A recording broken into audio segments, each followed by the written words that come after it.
And there's an awful lot going on these days over in the Israel-Iran conflict. How might that affect you in your job? Stay tuned. We're going to discuss that right now with an expert.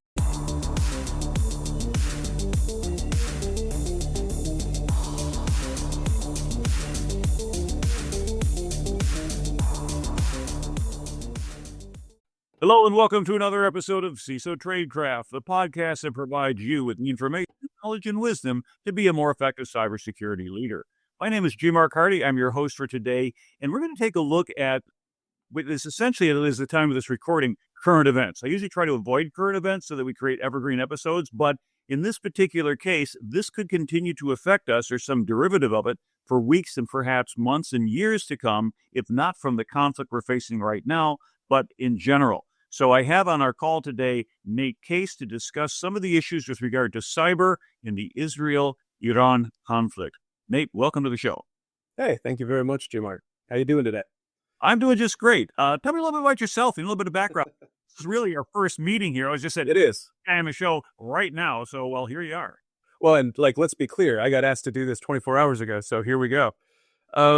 Hey, I'm Nathan Case. I've spent most of my career doing incident response or cybersecurity at some level or another. I started off by owning a couple of companies that basically helped build and manage data centers. I've seen everything there is to see as far as cyber attacks go, whether it be script kiddies all the way up to nation state actors, and have in many cases had I'm going to call it a pleasure, but it's kind of gross really when you think about it, defending civilian and government organizations from significant cyber threat. Interesting. Well, as we know, we've had now for 3.5 years a Russia-Ukraine conflict, and that has given us an awful lot of insights in terms of potential tactics, techniques, strategic objectives, and things like that with regard to cyber. And now within the last week and a half or so, we are also looking at things going on with Iran and Israel. And this is kind of a wondering that I'm looking for is, have there been any lessons learned from what started in 2022 with regard to Russia and Ukraine? Is this being in the similar vein or is this different? Now, if we go back and take a look at the Russia-Ukraine war, which started back in February 2022, it's really been a good insight in terms of how cyber operations can intersect with our conventional warfare. And what I found is that initially we always thought if you trained in cyber warfare, you went to work, for example, Cyber Command, or spent a fortune taking SANS classes, which are really good, by the way, and build up your credentials, that you think cyber is going to be that decisive advantage that is going to go ahead and just obliterate an enemy. They're going to lay down, surrender their arms because they're completely deaf, dumb, and blind with regard to communications, information, etc. But that's not really the case. It hasn't been a game changer. For example, if you go back 10 years to Russian cyber attacks like the Black Energy attack on the Ukraine power grid, that's kind of set some pretty high-level expectations. Wow, cyber campaigns are going to take out critical infrastructure. We're going to turn off the lights in an entire nation. Yet, back in that war, as it's progressed, we've seen a lot more limited impacts. It's great for a tactical goal. You could go ahead and go after logistics. You could do some ransomware. You could spread disinformation. But it really hasn't affected the battlefield decisively as far as we can see. But what we have learned from that conflict is a couple of things. Russia has focused on critical infrastructure. Very early on, Russian malware was found in both U.S. and U.K. infrastructure, which suggested maybe they had broader ambitions if they're going to disrupt support for Ukraine by Western nations. But to a large extent, these efforts didn't pan out. We have robust defenses, mostly to people like you, rapid attribution and things like that. But the other thing is trying to integrate cyber with electronic warfare and SIGINT, or signals intelligence. And Russia calls that strategic operations to destroy critical targets. But when we take a look at the data, it suggests their biggest impact might have just been propaganda, especially in the global south. If you go south of the equator, you'll find out that Russia has pushed very strong anti-Ukraine narratives. If you go to Africa, for example, you'll find out that Russia dominates the communications of that particular aspect of the conflict. And so that's shaping global politics and global perception, not just for governments, but the average person as well. What are your thoughts in terms of anything that Russia-Ukraine might have done to help shape our understanding of cyber? So I think the first thing that I would step back and look at the whole thing from is that, keep in mind, Black Energy was actually 2007. So it's more than 10 years. Mea culpa, mea culpa, mea. Well, no, but I mean, like, it is long in the past at this point. And so as we sit here today, a couple of old white guys, it is legitimately a long damn time ago. And I mean, I remember working on some of the things that happened back then. So as we talk about the things that exist today, I think it's important to step back and kind of take a look at what is the impact of cyber. And I don't know, as an American, as our sociological mindset is, we tend to try to find that boom.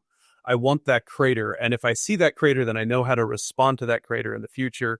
And I begin to deal with some of the things that go on in the world about, hey, this is a problem. We need to fix it. And in many cases, what we're seeing in cyber, and specifically as we talk about ICS, as we talk about the other things in cyber that are, I'm going to call them more life existent altering types of things. We'll talk about water, power, any number of internet types of things. Those things specifically, to say that it's not impactful is interesting, but I don't think that that's really what cyber is looking at right now. When we talk about the way to deal with some of that, what I've seen and what I think others like me have probably started to see is the ability to push into those systems and not necessarily shut them down, but rather hang out and be ready to shut them down in the event that they need to. Now, the reality is in many of these systems, you can't really blow them up. They're not going to cease to exist. And someone like you or I is going to come marching in the door in 20 minutes and we're going to try to fix it. And in most cases, we can. The impact of that, however, can indeed be somewhat disruptive. So as we think about how that works in the world around us, if we assume then that the Russians, the Chinese, take your pick of whoever, the Iranians in this case, and they actually have a significant background of doing things like this, is going to be to attack your local water company. There are ways to significantly change the way a water company is able to both clean and distribute water to its populace. And that will significantly injure or potentially kill the people in that area. So it's a little scary because what we haven't seen is anybody willing to push over that line. And I would tend to argue that that tends to be because of things like the Rome Accords and whatnot, where we actually classify that as a significant crime on humanity. If we think about the Chinese specifically, there's some reports now that they don't have many droppers or things going on inside of hospitals. And so we start to see kind of a switch in the way our general cyber attackers are looking at things. And we're starting to look at it more like actual warfare and correlating the things that we would do in a war to the things that we're willing to do in cyber. And I think that's fair and appropriate, especially to the civilians in the world. Yeah, and if you look at the Talon Manual, for example, which I saw it in first draft form in 2011, I gave a talk on it in 2012 for the first time. So that goes back, we'll go back a ways on that one. But that laid out, if you will, a mapping of the principles of warfare, things that we agreed to, Geneva Convention, et cetera, to cyber. And they came up with 95 different mappings. And what was interesting is you look at things like booby traps are considered to be against the rules of war. You don't want to put a little doll out there, have some little girl pick it up and blow it up. That's just considered wrong. Don't do it. Yet we go ahead and we think of the equivalent of booby traps. What's that?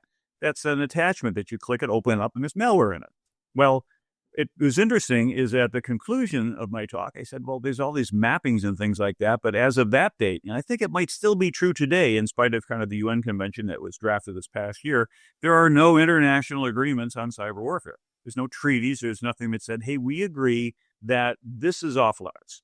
Yeah. And so what happens is that we look at cyber and we could probably broadly classify it into two different categories. What we're trying to talk about on this show, which is nation state actors. And then this would be the hackers, hacktivists, organized crime, etc. They may essentially use the same tools. Okay, we'll get to that in a minute.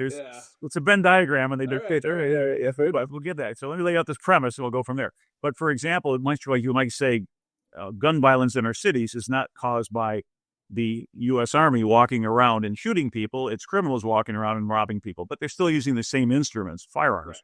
And so in this particular case, if we look at these categories, now let's discuss that, get your insights on that in terms of, is this Venn diagram like this? Is it a little bit overlap? Or are they basically indistinguishable from each other in terms of their goals, their techniques, and the ways to defend? So I think to begin with, it's interesting that you mentioned Talon. One of the people I actually was looking into over the last 24 hours, Tara Wheeler did a keynote at CyberCon, I think 2-3 weeks ago now. And she specifically talked about a lot of this stuff. And so as we look at the concepts that we're talking about right now, I mean, we come into a lot of the, is it appropriate to, is it actually, and it's Rome statutes, not the Fords, sorry, Rome statutes and Article 7 and 8 that we're specifically talking about here. I think it's interesting that humans decide that they just really want to kill each other all the time.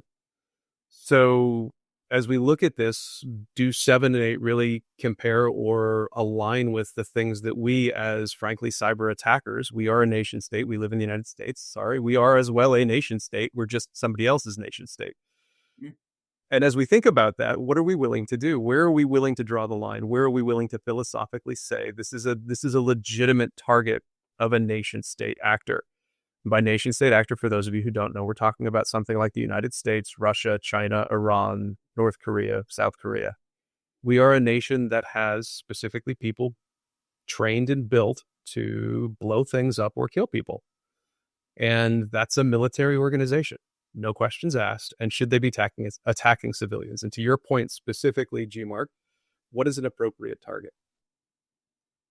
And if we look at, for example, what's happening today, the generals go to war with their lawyers, particularly in cyber. So I remember talking to Joel Brenner, who is the chief legal for NSA. He subsequently published a book, which is quite good, and the name it escapes me at the moment, but if you look up Joel Brenner, you'll find it. It was there, and it was written from the perspective of somebody that says, hey, the general's sitting there and can look over and says, what authorities do I have?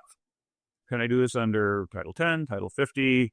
What's the title that allows me to go ahead and do this? And the Booz Allen consultant there loading up the package would say, sir, please press the enter key, because I don't have the authority to press the enter key, but you have the authority to press the enter key. And so we get to these efforts, as you had said, what's an appropriate target, an inappropriate target, but it's not necessarily the battlefield commander or the corporal out there with an M16 trying to decide, should I not shoot at this person? This is rolling all the way back up. We're almost like a centralized command structure like the old Soviet Union, where we've got to go ahead and get not approval from the Kremlin, but approval from the lawyers before we can go ahead and click launch. Well, and I think that's part of the problem. I mean, legitimately, we've got some question about what is an appropriate target, because historically we haven't been able to define who's getting killed. Mm-hmm. There's no clinical code right now for Nathan killed someone with a weapon, and consequently that weapon was, well, not consequently, that weapon was a cyber weapon, and so that's going on their death certificate. There's no way to do that right now. Mm-hmm. And because there's no way to do that, I would, as a lawyer, and I'm not one, I only play one on TV, I would tend to argue that, realistically, you can't tell me that the cyber weapon is the thing that killed them. So in The Hague, I'm not going to go to prison because I didn't kill you with a cyber weapon. You died of pneumonia. Shrug. Yeah, or if, for example, you had a pacemaker and somebody went ahead and Bluetoothed it, that's good reason perhaps to think carefully about that in a pacemaker. I think a former vice president of the United States asked to make sure his had no wireless connectivity. And there's that question, like realistically, what happens when we start looking at the grounding of the question that you're asking? And I think there's a philosophic portion of this, a sociologic portion of this that is, are we as a society okay with attacking civilians? And I would pray to the almighty God himself, if it would help, that we will not as Americans be okay attacking civilians. That's not an okay thing. Yeah, and if we go back and we look at Clausewitz, who wrote Vom Kriege, Art of War, it was required reading when I went to both the Naval War College and Army War College. And you have the triad, or the trinity, whatever you want to call it, which is the military, the government, and the will of the people. And we find out in things such, for example, North Vietnam was not going to overthrow the United States government. They weren't going to get a regime change. They were not going to be able to defeat the U.S. Army on the battlefield. So they went after the hearts and minds of the American people. And the anti-war movement is eventually what shifted and moved Johnson out of office and Nixon eventually to go ahead and close down the war. So it's a valid approach toward warfare going back 200 years to Clausewitz, but that was an influence operation rather than a warhead on forehead operation. We weren't detonating bombs around the country trying to go ahead and get people to say, hate the Vietnam War. In fact, by attacking civilians, as we've probably seen in Ukraine, it tends to firm up the national resolve. I would agree. Counter to what the original, the attacking party might want to get. Hey, we'll demoralize them. And they say, no, we're we're buckling down because we have an existential threat against our way of life, our culture, our nation, and we're going to do that. And so let's roll over into Iran, Iraq, and Iran and Israel, and look at some of the things we have going there. So some of the initial impressions that I have read, and again, the problem is I don't have unfiltered intel data coming out there. I don't have a clearance anymore. I'm not in that game. And really, for people who've never had a clearance, like, well, it's all secret stuff. It's like, no, a lot of times we're just protecting the source of the information. If there's somebody boots on ground that's documenting what's going on and sending you, the people that they're writing about don't want them to do that. They're going to grab them and take them away. So we're like, we'll just limit who knows that. So it's nothing magic. There's no dark room with slowly rotating ceiling fans going on. But more to the point is some of the stuff that I have read had said that some of the attacks coming back on Iran in terms of looking at taking out the banking system, for example, has been a significant attack on that. And these are non-military targets, by the way, keeping with... I tend to agree. And that's the beginning of this discussion for me is really like, I honestly think we need to take a really hard look at the impact of the things we're doing over there. Now, to the question and keeping it in the box appropriately for what is an attack pattern that the Iranians are capable of, or what are the things that Iran's going to do when and if the United States gets involved? I think that was the original question you asked. Right. That's the premise. That's why if you're still listening to the episode, we're going to get, let's get to that. I swear to God, we'll get there. So let's go ahead and open the box and do the things. So, God, I think it was... When was the crisis with Iran and the United States that they shot a bunch of missiles at the base just south of Iran? Was that 19? Was that 20? That might have been 20. Might have been. We could Google that and get it up. But the point is, anybody needs that exact date. But give the context as compared to my first involvement was in '79 when the embassy fell, and as a military officer, like, you guys are going over there, and what we went out through there for that initial involvement. Had a long tour of duty over in the Indian Ocean and the Arabian Gulf. So I think it was 20. It was either late 19 or 20. And when that happened, I wrote a piece for AWS. I actually was working for AWS at the time as one of their senior security geeks. And it was very much look, you need to have done your normative security stuff. Do the hygiene that we tell you to do all the time. And yes, the Iranians are pissed. Yes, they shot missiles at us. Yes, the expectation is that they're going to step up attacks against U.S. assets regardless. They do not care whether it's a military asset or mom and pop pizza shop. They care whether or not it's a U.S. target or not. And that almost harkens back to the great patriotic hacker wars of 2001.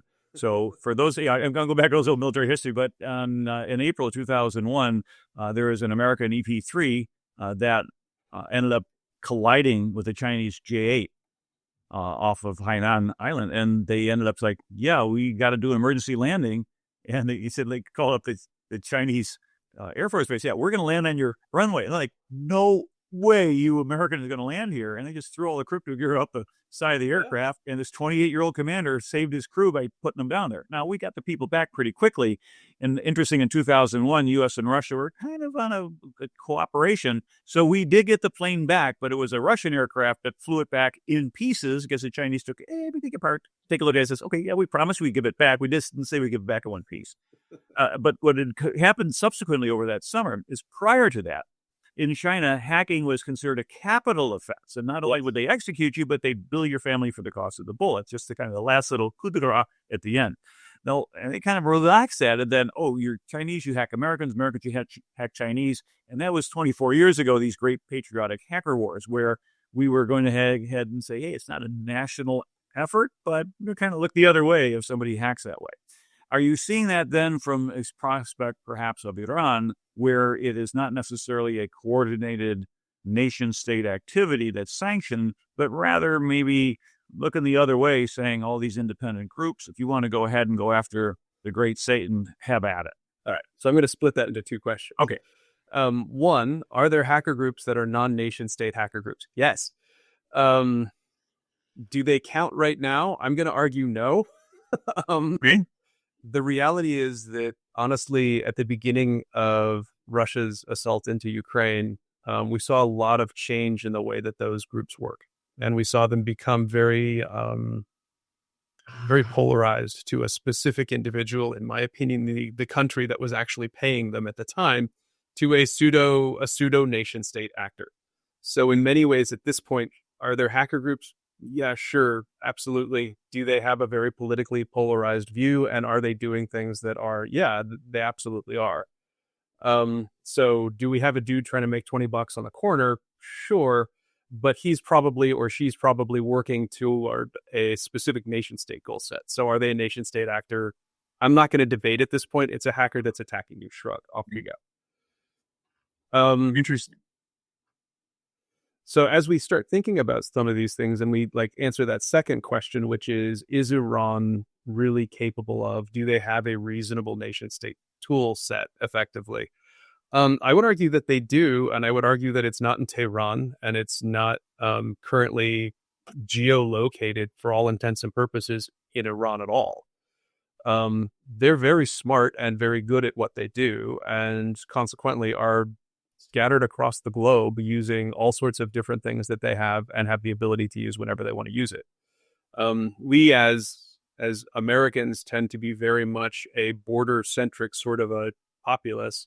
And the realities around some of those borders and some of the things that we tend to see is that, hey, I'm going to go ahead and block all of the IPs from Iran, or I'm going to go ahead and block all the IPs from Russia. And sure, absolutely do that. That makes sense. Is it actually going to do anything? No, not really. If you look at the total attacks, like I think it was in 2024, I want to say it was something to the tune of 45% of the nation state attacks on the United States came from the United States. VPNing in through VPN exit nodes? Well, it's things or compromised machines. Yeah, it's things like going into some, wherever hosting provider that's got a VPN endpoint. You're acting as if you're in the United States, typically from Florida, typically from US East 1 and AWS. It's cheap. I can give them a credit card. I'm legitimately a customer. They will kick me off because of a EULA violation, and I don't care. Oh, well. Yeah. And then also they tend to use contractors like Eminent Pasigrad, which is a hosting company, putting up their information out there. So it's not a different question here. That's a really interesting one. That's a unique one.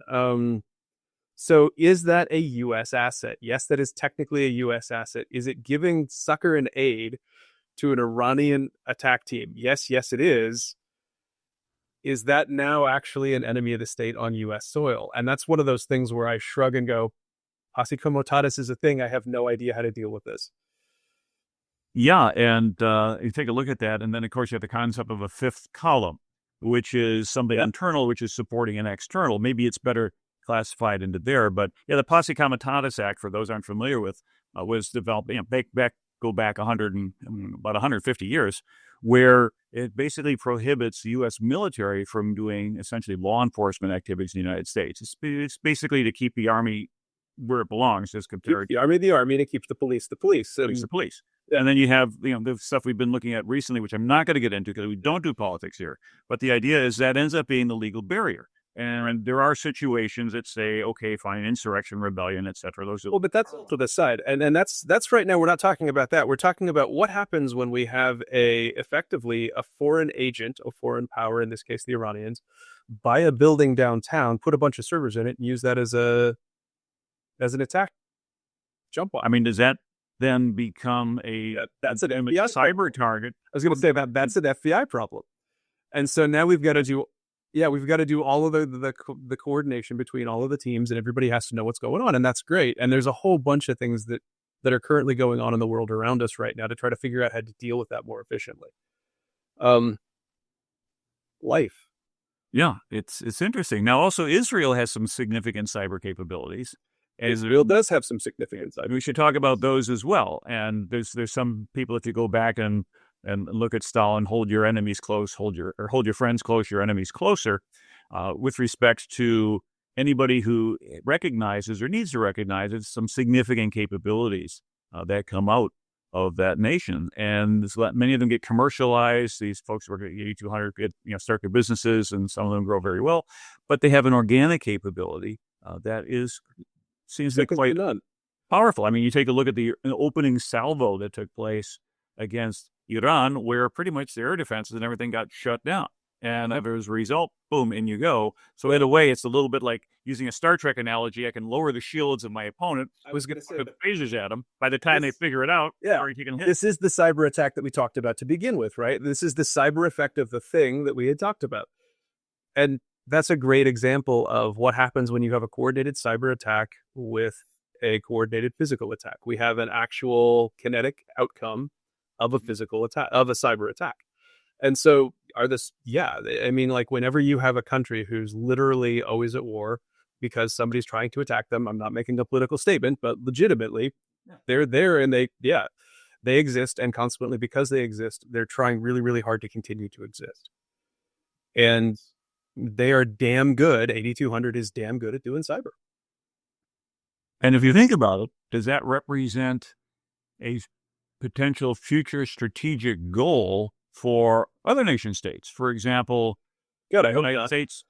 Yeah, well, I know. Does the U.S. feel a need to go ahead and improve cyber command to that level? Oh, to that point of view, yeah. Let me retract my statement. Then, yes, absolutely. Do I want us to have to experience existence like that? That seems awfully harsh. That said, cyber command specifically, do we want to increase the ability to do that? Yeah, absolutely. We want to have a reasonable cyber command that has the ability to operate and impact significant threats to the United States. Absolutely. Every day of the week. Yeah. And of course, there's two roles there. One is defense. The other one is offense. Most of us in the commercial cyber world, we're focusing on defense. We're not allowed to go ahead and reach out and touch someone. I remember back in the 90s, I worked for a company called Secure Computing. They had Sidewinder firewall. The firewall that strikes back. And basically, when he attacked you, it would blast you back. And they said, yeah, the problem is the bad guys very quickly, let's compromise somebody else and bounce off. You think it isn't bystanders. The problem is what I'm going to do is compromise somebody else and convince somebody else that this person over here is attacking you. And then all of a sudden our hackback isn't really hackback. It's an attack. Right. And so that idea was tried almost 28 years ago. And to a certain extent, we threw that away because of the difficulty of attribution. And it's still a real problem today when you talk about difficulty of attribution. You'd mentioned issues such as, I mentioned VPN. You'd mentioned about countries or setting up shop within another country. So, hey, they're downtown on Main Street. You have the AWS, the cloud environment, where you just go ahead with a credit card, legit or stolen or otherwise, spin up an instance, and then off you go. So all these represent a complexity of a cyber warfare battlefield that never existed in the kinetic world. Because you go back 200 years, you got the red and the blue or the gray and the yellow. And we stood in lines and we killed each other like real men. No. I mean, it was idiotic. That's why guerrilla warfare got started. And that's probably kind of why we're in the position we're in right now. We decided that things like, the Rome Statutes, we decided that the Geneva Convention were not helping, really, right? I mean, we started looking at guerrilla warfare, and we started looking at that in Vietnam. You mentioned it yourself, where we started dealing with civilian populations and having significant impact to those populations as we start doing warfare, which is really not good. And so as we progress to what we're talking about now, right, and we think about the impact of what I would call very serious things in and around civilian populace, nobody's being particularly careful and nobody's being particularly concerned about it, even though it's specifically a Title 7 or Article 7 or Article 8 violation. So how do we begin to target in a way that actually is a target and not just another AWS instance? And I think as we think about that, it gets really funky, because especially with the Iranians, one of the things they're really, really good at is sticking an insider into another company. I'm just going to go ahead and stick one of my people in your company. They're going to get hired and off you go. And with a remote workforce. Yeah. Well, they'll even send them to country of choice. Yeah. So they'll backstop the human, and the human just hangs out and does the thing. And they don't argue about the salary you offer them. Wow, we got a good deal on this well-qualified person. Well, yeah. I mean, honestly, it's probably a money-making venture in many cases. So as we evaluate that, where does the things that we've talked about at the beginning of this episode come into the Iranian conflict here? And what are the Iranians good at? They're really good at basic threat. They're good at, credential stuffing, all of those things. Sure, they're good at phishing. Yes, absolutely, all of those things. They're not in any way, shape, or form afraid to put a dude or dudette on the ground and actually infiltrate your specific plant, your manufacturing thing, your all of those things. There's a reason in some cases the government asks for U.S. citizens only to do a thing, and this is that reason. It's really gross. It's kind of weird, and it really is not an okay thing. You shouldn't be sending people to do cyber crimes into another country with the intent to harm civilians. That's illegal. Well, then let's take a look at, if I were to look at, set theory. I have cyber warfare. I have guerrilla warfare. Is this a complete set within the other, or is there cyber that's not really guerrilla, or are they totally unrelated? I don't know. I mean, that's a really interesting question when you think about it. If I attack if I'm part of the government, right, and I'm a U.S. nation state actor, and somebody tells me to go attack a nuclear power station in China, and I shut the nuclear power station down, and a bunch of Chinese people die because they're in a hospital that no longer has power, was that an Article 8 violation? Yeah, and it comes down to dual use, because if that power plant was powering a military base, and that's a legit target. Valid target. Yeah, that's a totally valid target. But I, as the attacker, knew that I was hitting both the military base and the hospital. I would argue that that's an Article 8 violation. And that's the dual use question, and that's the one where you have your lawyer sitting there saying, exactly. And we're back to the lawyer sense. Well, it depends. Legal answer. Well, and I think we get into some significant sophistry there too. There's any number of things that I've seen recently where it legitimately is a reasonable choice for a defender to hide behind civilians so that they can survive a little longer. Mm-hmm. And how do you deal with that? Yeah, I mean, we have the issue what we define as human shields in one particular case on the battlefield, but also is there equivalent of a cyber human shield where you might operate within a hospital, for example, but that's your command and control for your botnet that happens to be running off a very poorly defended hospital network. So instead of taking out the hospital with ransomware, oops, your files are encrypted. So yeah, we'll just use your processing power and your connectivity, and we'll do damage to everybody else. And if somebody tries to come back with that very difficult problem of attribution, they say, yeah, it's the hospital doing it. Well, obviously not, as somebody who's taking that. So. Well, I think that's an interesting. Let's talk about some TTPs here a little bit, maybe then. So when we think about like ransomware is a great question. I've had, God, I don't know how many people approach me this week about ransomware, and the reality is that ransomware is a thing. I'm not saying that it's not. We do want to get your Bitcoins. That makes sense, sure. But what I've seen recently people doing with it is, I'm a nation state actor. I'm going to hack your stuff, and then before I leave, so there is no way to do attribution, I'm going to ransomware you. And it's not the normative ransomware in that, hey, I'm going to click on the button and go pay a guy and get my stuff back. That's not what ends up happening. You click on a button, you give the guy money, and it never works again. And so this ability to, as a hacker, go in and do a bunch of long-term living off the land-esque attacks, get a bunch of things, IP, whatever makes you happy in that particular target set. Mm-hmm. And then before you leave, close out with a ransomware attack so they can't even tell that you were there or what you were doing. And it looks like yet just another hospital with a ransomware attack. Honestly, folks, nothing to see here.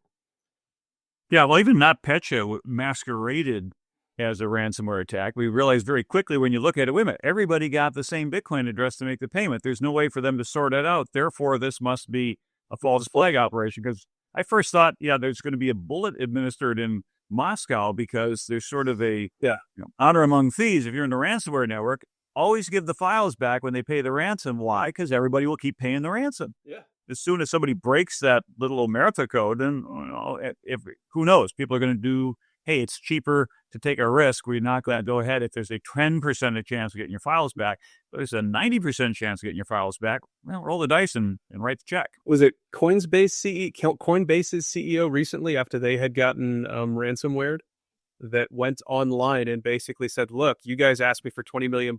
I tell you what, I'm going to pay $20 million to point you out in the street. Yeah. And then I love that. I love this reality of like, seriously, go tell Cybercom and we will come talk to you. Yeah. And that's interesting because as we're looking at the militarization of cyberspace, if I could use that as a terminology, but the militarization can exist beyond that of just simply government. So we think about armies and the like, and the military is given a legal monopoly on violence. if you think about it, definition. Yeah. Sure. Okay. They can subcontract, but yes, I can subcontract it out, but essentially, if somebody invades you, if you're going to invade somebody and you're an army, you said, okay, then we've authorized that, as compared to John Candy going across Lake Erie trying to invade Canada or something like that. He just wouldn't work there. Yeah. Yeah, and you got to have it in both languages too. But the idea here is that, are we blurring those distinctions from the kinetic world, where it was pretty easy to identify a combatant versus a non-combatant? In fact, there were different rules. If you are in uniform and you surrender, then you get protections. But if you're not in uniform, or if you're in a militia that has no particular head, and this is going back to the rules of warfare, or something like Anonymous, where they say, hey, there is no head, you don't get those protections of war. Yeah. And if you're wearing the uniform of your opponent, well, we can hang you because you're a spy. And they're like, yep, that's it. You put on somebody else's uniform and you get captured, game over. We can't really plead the book for you on that one. But as we get into cyber, as we remove and fuzz out those differences between nation-state actors and non-nation-state actors, because they're using the same tactics, techniques, and procedures, maybe to a different level of skill and expertise. What do we conclude going forward over the next few years? Is it just it's going to be a dangerous neighborhood and you're never going to be able to do anything other than look over your shoulder, or what? So that's actually one of the things I'm doing right now. Is I work for a company called Clarity Innovations. One of the things we do is defensive cyber operations. Mm-hmm. So doing that type of a thing for basically a bunch of us that are both defense. I've done both cyber defense and cyber offense in my career. And as we look at people who are used to understanding what being malicious looks like as a business, and taking that back to doing defense as a business and helping people like hospitals, like mom and pops, that's why I'm spinning the company up. Clarity exists before this, but that's why we're spinning up specifically the DCO portion of this, that is that defensive cyber operation, so that we can take a step back and say, hey, look, we actually know how to do this. We've done it for a number of things already, and we've actually been on the other side of the line. So let us help you figure out how to easily defend yourself. 9 times out of 10, it's not even that hard. It's doing a lot of those hygiene things that we talked way about at the beginning of the episode. But as we think about the things around us right now, it's not even, I can tell just by the way you're talking about it, it feels like you're thinking about a laptop. It feels like you're thinking about a server. It feels like you're thinking about an ICS system in a power station. But I can tell you right now that I was on an incident about 4 weeks ago that dealt with a guy using his cell phone. I'm not going to tell you, it was kind of gross what he was looking for in his cell phone, but he had ended up using the dark web. The dark web he had gotten what everyone gets on the dark web, gotten malware, and carried that back into a power generation facility. And because he carried that back into a power generation facility, what ended up happening was they were able to control the power generation facility from this guy's phone, because the power generation facility hadn't been set up in an appropriate way. Mm-hmm. So now we're not even thinking about all your laptops. We're thinking about the 8.7 billion devices that exist around us that are just these freaky little mobile things. And so then we pair that back to the Iranian conflict here, and we look at how that actually works, and we try to understand what the impact is. As business people, as we talk about the Israeli-Iranian conflict, as we talk about all of these things, what's going to happen when if the U.S. gets involved in that conflict directly? I have every expectation that Iranians from around the globe will begin to attack U.S. assets, just like they did in 20, when there was a missile attack and all sorts of crazy things happened then. It's what we saw then. It's what we're going to see now. What should you do? I honestly think you should do everything from the hygiene things that you've been told repeatedly that you're supposed to do. Yes, go get MFA, goddammit. All of the things that go along with that. There's a reason that we tell you to do that. Please go do that. That's the most important thing you can do. And it's also probably the easiest thing for you to do. If you don't know how to do that, find somebody like me. We will happily help you to do that. In many cases, we'll help you to do that for free, so we don't have to help you later. As you think about the things beyond that, though, you need to think about the architectural stuffs that are your technical assets. Do you have them segmented appropriately? Have you set things up to see, detect, understand if someone's in that network? And if you haven't, you're in a bad way. And we need to start talking quickly about how to get you into a position that is a more secure position. So I think what we're getting to now in the last 5 minutes or so of our episode are prescriptive actions that entities can take. You mentioned MFA, absolutely, by all means, MFA everywhere. It's table stakes now, just to be able to get into the game, because the password, the phishing, just a recent email that came out said, 16 billion passwords have just been dumped out onto the dark web or things. Or the SMS attack. More than there are humans. Yeah, well, or the SMS attack. It really isn't your CEO asking you for Nordstrom's gift cards. Please don't send them. And yet people fall for it. And we had a young man who actually did that, went out and bought some gift cards. It was a credit card company that shut him down. Yep. Because they said, why do you keep buying these $100 or whatever purchase over and over again? Something's a little bit fishy, if you will, with that. So education of your people and helping them understand where the threat vectors are and this is a sanity check on things such as that. As you get into the world of deep fakes, it's a whole different episode there about how do you protect against that. I just tell people, have something that only you and I would know, so that if somebody gets compromised, they can say, okay, here's a challenge, give me the response. And it's not anywhere out there on the internet. Right. It's going to be something that's just based on personal experience. If they can't do that, declare that has been a violation and off you go. But beyond MFA, segmenting your networks, as you'd mentioned, other ideas, recommendations that you have. So one of the things that we think we will see from the Iranians, just because of just historical reference and whatnot, is the targeting of ICS and critical infrastructure. Okay. If you are a manufacturer and you have an MQTT server that is online, if you are critical infrastructure, if you are power, water treatment, sewage, take your pick of all of the things that are critical infrastructure. If you have your stuff plugged into LoRaWAN, if you have your stuff plugged into the internets, if you have your stuff set up so that you can go to Shodan and find your stuff, please unplug it. Yeah, get a Shodan subscription and don't wait until Black Friday when it's only $5. Pay the extra money now. Pay the $250 now. Check your stuff. And then honestly, unplug it. And I get that the manufacturers are pissed about that. And I've had lots of conversations, and Biohacking Village at DEF CON is coming up. And Nina will be happy to talk to you about the realities of all of the things that go along with my ICS. Hell, you've got ICS Village as well. Bryson will be happy to talk to you about it.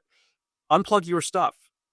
Unplug your stuff so that bad people can't get in and turn it off for you, or make it worse than turned off. And try to be and I would rather worse than turned off. 80% capacity than 0. Exactly. And I get it. There are totally reasons to leave it plugged in, and there are manufacturers that bitch and moan about this stuff, and I get it.